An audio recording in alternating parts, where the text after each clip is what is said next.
Hi everyone, this is your pre-mentor welcoming you all to our new series on Indian Polity.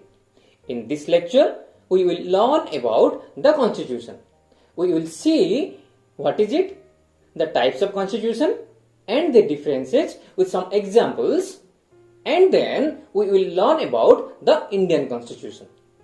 For your convenience, I have divided the lecture into two parts. In this first part, I will cover about the Constitution and its types. And in the second part, I will be covering the Indian Constitution. Watch both of the lectures till the end, else you won't be able to understand at once. So let's get started. What exactly a Constitution is? Constitution is the supreme law of a land. It is the foundation of a country. Law, rule, act, draft, guidelines, etc. a bit technical terms, no?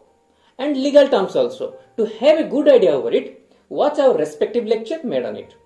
So, supreme law means whatever may be the case, it always holds the first priority. If there is any contradiction between the laws, then the decision will be based on the Constitution. Hence, it's the supreme.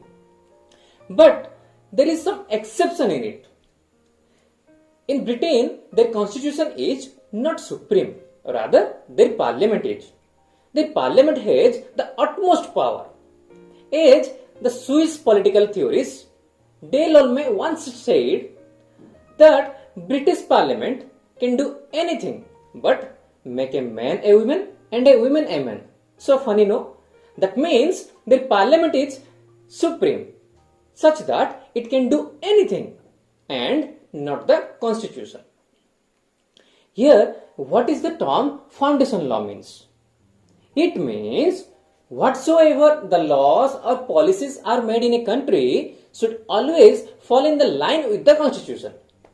If anything contradicts the constitution, then that will be declared as null and void.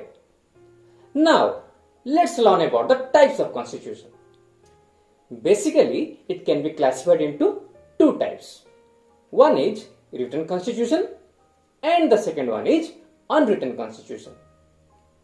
If we differentiate between them, written constitution is the one where laws are written and codified into one single document.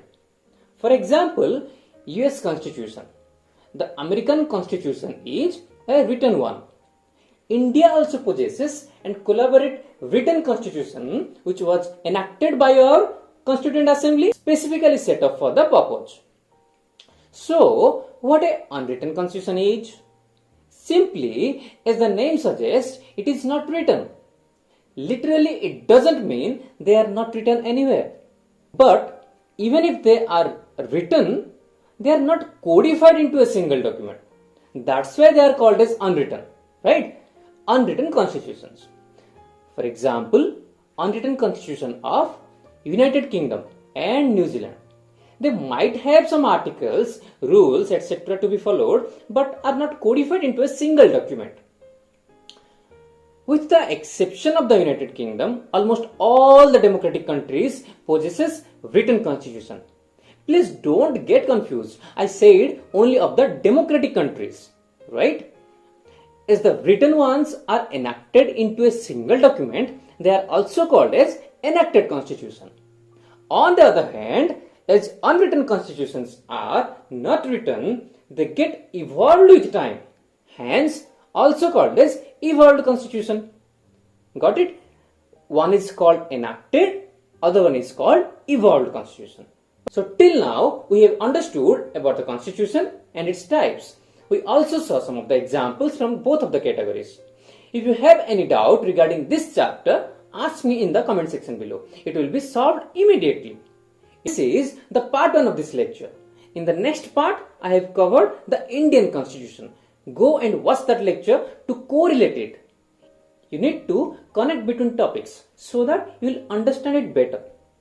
And yes, if you found the lecture useful, click on the like button, share it. And don't forget to subscribe to our channel to get regular updates. Thank you.